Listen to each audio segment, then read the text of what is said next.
la première fois que ça m'arrive. Il suffit d'être filmé pour que les pinceaux perdent leur poil. Il avait le poil celui-là.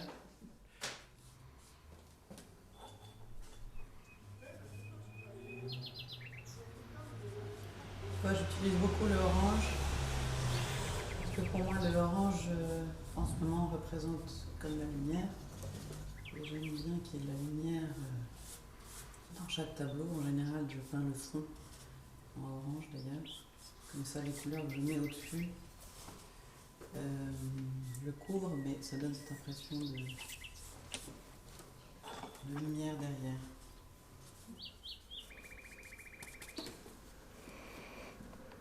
Plus je peins, moins j'ai envie de savoir où je vais. Et moi je sais où je vais d'ailleurs. C'est mieux, il faut toujours apprendre. Et j'aime pas me répéter, même si j'aime bien prendre des thèmes et les développer pour aller un peu plus loin. Finalement, dans les paysages qui nous entourent ici dans la Sarthe et partout, souvent dans le monde d'ailleurs, sous les nuages, et suivant le climat, on a souvent cette couleur qui apparaît en dessous.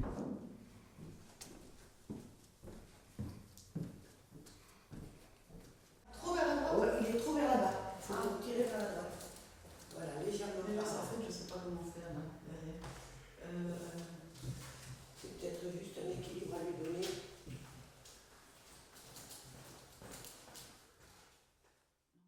La première fois que je suis restée scotchée par l'impact de la couleur, je devais avoir à peu près 18 ans, lors d'une visite au musée d'Orsay à Paris devant un tableau de Van Gogh. Je ne peux pas expliquer ce que cela a produit en moi exactement, mais c'était une très forte émotion qui remplissait mon être de couleurs et illuminait le reste de la journée. Puis plus tard, mon voyage au Guatemala avant de partir vivre au Mexique pendant 11 ans. C'est peu à peu que je me suis rendu compte que la couleur était un moyen d'exprimer mes émotions, de donner un sens à ce que je peins, un sens à ce que je voulais dire.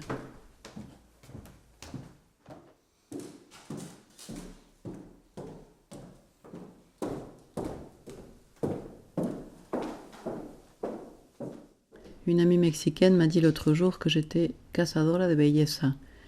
Dit en français, ça ne sonne pas pareil. C'est pas top, chasseuse de beau, ou je ne sais pas comment on pourrait le dire en français en fait. J'ai souvent 1000 idées dans la tête, c'est parfois épuisant. Comme dit Picasso, je me repose en travaillant.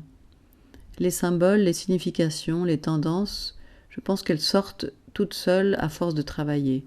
Et on en trouve le sens, la symbolique après, plus tard, en regardant l'ensemble de son travail.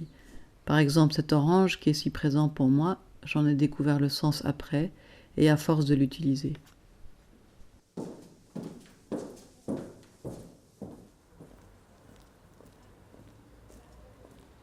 L'idéal, c'est d'être tellement plongé dans la peinture qu'on oublie qu'on est en train de peindre. C'est dans ces moments-là qu'apparaissent les œuvres les plus personnelles, les plus authentiques. Et puis le fil conducteur du travail artistique apparaît tout seul. Un thème mène à un autre, une gamme de couleurs à une autre. J'essaye maintenant de travailler davantage par série. C'est un grand soulagement et une grâce d'avoir un grand atelier, une maison à soi. Vers l'âge de 12 ans, j'ai pensé que j'aimerais faire Penningen, l'école d'art graphique à Paris. C'était une école que j'ai faite donc plus tard pendant 5 ans. Et j'ai eu la chance de travailler après avec Jean-Paul Gaultier en sortant de cette école, où je faisais ses pubs dans les journaux, les invitations pour ses défilés. Et puis lorsque j'ai eu la grande chance d'être invitée à travailler à ses côtés dans son petit bureau, pour mettre en croquis ses idées pour les costumes du 5e élément, là j'étais au top de ce qui était super, d'être dans sa boîte, vraiment collé à lui, où il me disait ses idées. Et en même temps, à ce moment-là, je trouvais que j'avais pas assez de temps pour créer pour moi. J'avais l'impression que ma vie s'arrêtait avec ces horaires de boulot. Où je n'avais pas cet espace de temps, voilà, pour créer sans rien. J'ai donc donné ma démission et un mois après, j'ai rencontré mon futur mari au Mexique lors d'un voyage. Et donc, en commençant un autre boulot après dans tout ce qui était collection de collants, chaussettes, Dédé, à 3, ça me laissait beaucoup de temps pour créer et en même temps j'avais un boulot bien payé. Et je suis partie vivre au Mexique.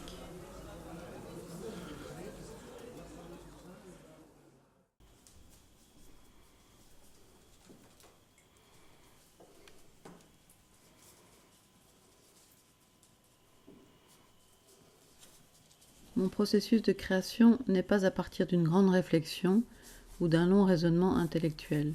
Je pars de quelque chose qui m'a touchée, que j'ai trouvé beau.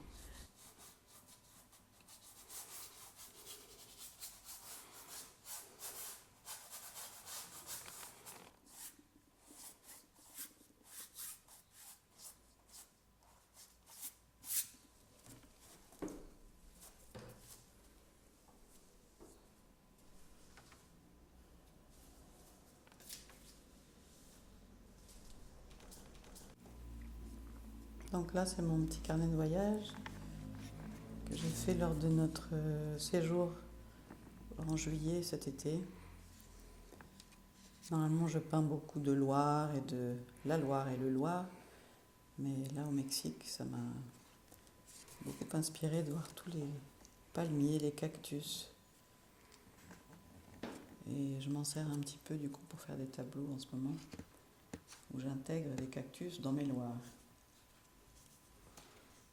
J'aime bien le tatou aussi, armadillo. Comme j'aime les points, c'était merveilleux parce qu'il a plein de petits points possibles. Après, ça c'est un mélange, tu vois, de ce que j'ai vu à l'île de Ré cet été et quelques plantes exotiques. De pouvoir se promener et d'avoir la tête complètement libre parce que j'ai 4 enfants et du coup, pendant 23 ans, j'étais toujours un peu avec eux partout. Et là, c'est la première fois que je retrouve ce que c'était que d'être étudiant. Comme on était étudiant, j'avais la tête libre pour peindre et m'inspirer, m'arrêter de tout ce que je vois en me promenant. Ça, j'aime beaucoup le fou aux pieds bleus, c'est trop drôle. J'aimerais plus le peindre parce qu'il est très amusant. Il a des pieds bleus, beaucoup plus bleus que ça d'ailleurs. Voilà.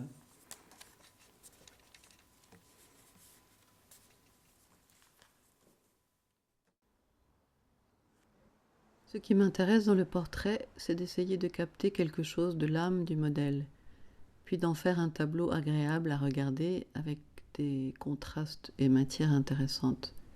Du fait d'habiter loin, je me suis sentie donc obligée de peindre d'après photo, qui pourrait paraître plus scolaire, et en même temps ça me laisse une certaine liberté, une certaine intériorité avec le modèle que j'observe à partir de ces photos. Maintenant on peut agrandir les yeux, on a l'impression de vraiment pouvoir observer le modèle dans cette photo curieusement, d'une façon peut-être que j'aurais moins la possibilité de poser mon regard avec attention si la personne était devant moi. Je crois que j'ai fait à peu près 250 portraits sur commande, au Mexique, en France, en Espagne, en Italie, en Suisse, en Angleterre aussi.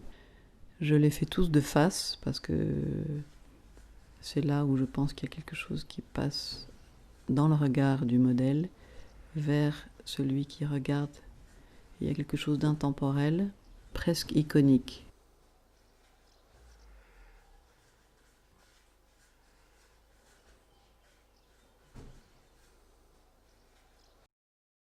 C'est la même grande toile avec le fond orange et où j'ai commencé à peindre 3 palmiers.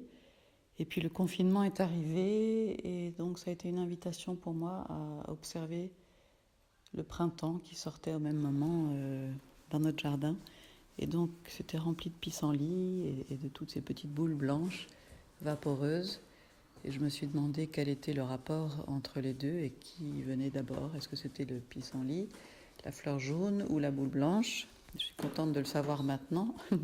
En fait, c'est la boule blanche donc, qui arrive après et qui, au fil du temps, avec le vent, s'envole en petits parachutes. D'ailleurs, ça s'appelle plutôt dents de lion, je crois, pour aller se multiplier ailleurs dans la terre. Et du coup, j'ai eu envie de peindre des pissenlits sur les palmiers à la place, parce que ça devenait notre horizon, le jardin, et plus tellement les palmiers que j'ai pu observer en juillet dernier au Mexique. Donc ça m'a touchée. Et en même temps, je trouve que c'est assez symbolique avec le confinement on vit en ce moment. Cette boule toute ronde, toute plutôt assez cocooning, assez confortable, assez enveloppante, et qui s'envole en petits parachutes, comme ce désir qu'on a aussi d'un jour sortir du confinement et de pouvoir se promener à l'air libre, sans contrainte. Et en même temps avec ce rêve de l'au-delà, ce rêve de s'envoler, de voyager, de pouvoir sortir un jour. Donc j'aime bien cette image. Je recherche la lumière. J'espère que dans la vie nous allons vers la lumière, et lorsque je mourrai, j'espère que je serai dans la lumière. Alors inconsciemment, je la représente à ma façon dans mes tableaux.